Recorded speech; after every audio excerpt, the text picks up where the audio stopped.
For this assignment, you're going to go to page 138 in your Turn practice book or the packet I sent home. On page 138, we're going to write about the story. First, we're going to read the story.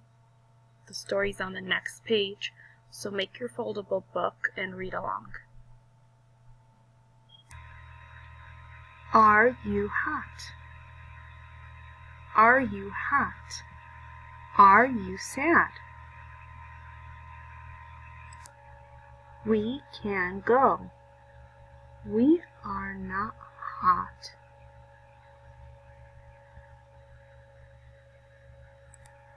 We are not sad. We can hop.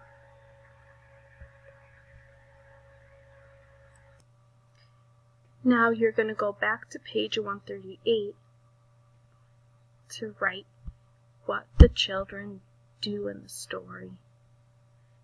Use the picture clues to help you. I wrote, they go outside to play. Once you're done writing, have an adult take a picture and post it to Google Classroom.